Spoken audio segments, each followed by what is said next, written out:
Welcome.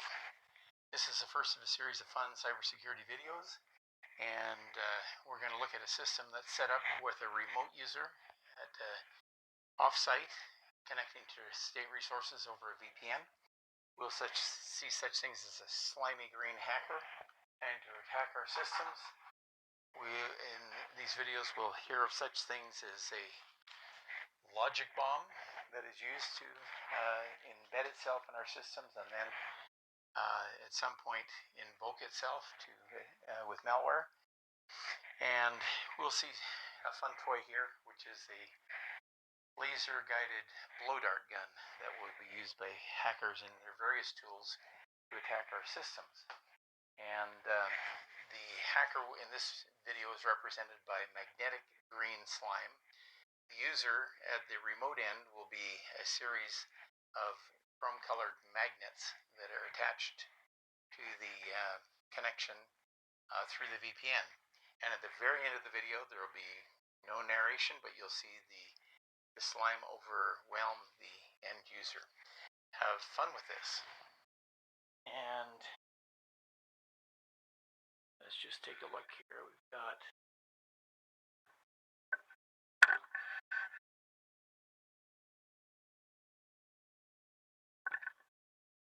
a VPN, which is a virtual private network, and that's like a tunnel over the internet.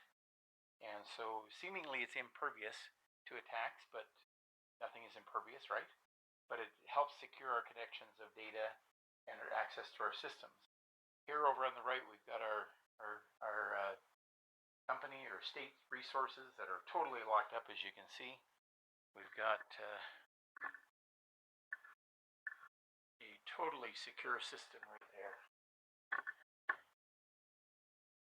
Yep, for sure. And we know that that's a myth. That's a misnomer. There's no system that's totally secure. We go for best effort.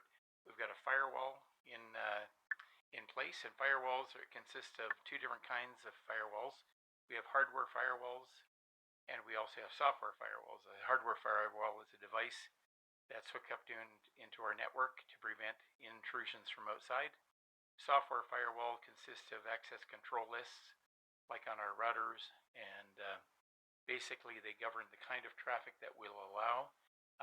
Also source IP addresses if we'll forbid them or allow them into our systems. And so basically what we see here is I'm going to show you something, and this basic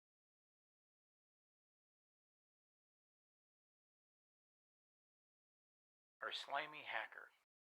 Okay, and they will attack our systems however they can. We're going to look at some of the attacks in a second, but as we look at the attacks that they make, some of the most successful attacks that they will make is on our users and being able to get access through their credentials and things like that. So let's bring this over here, and we're going to take a look and see. So there's our user, and there is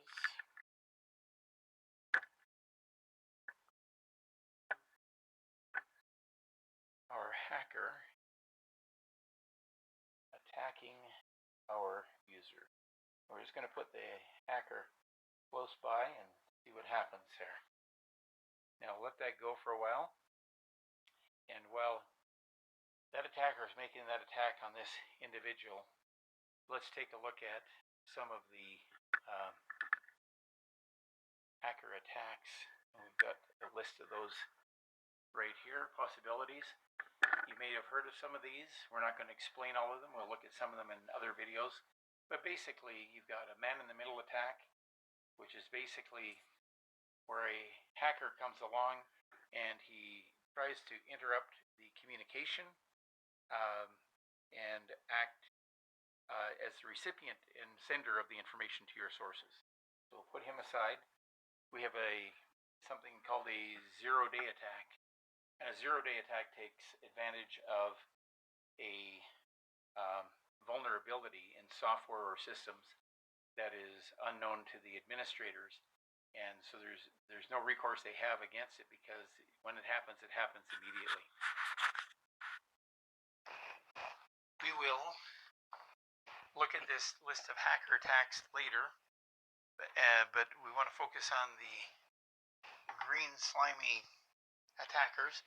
Here's their tool, the laser-guided blow dart gun, representing numerous attacks off this list that they could make. And we're going to attack our VPN with this. So let's take a look at that.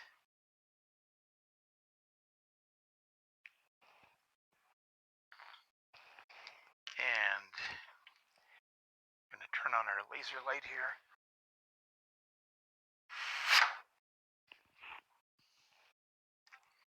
And another one. Wow. It's hitting it, but not doing a lot of damage. One more.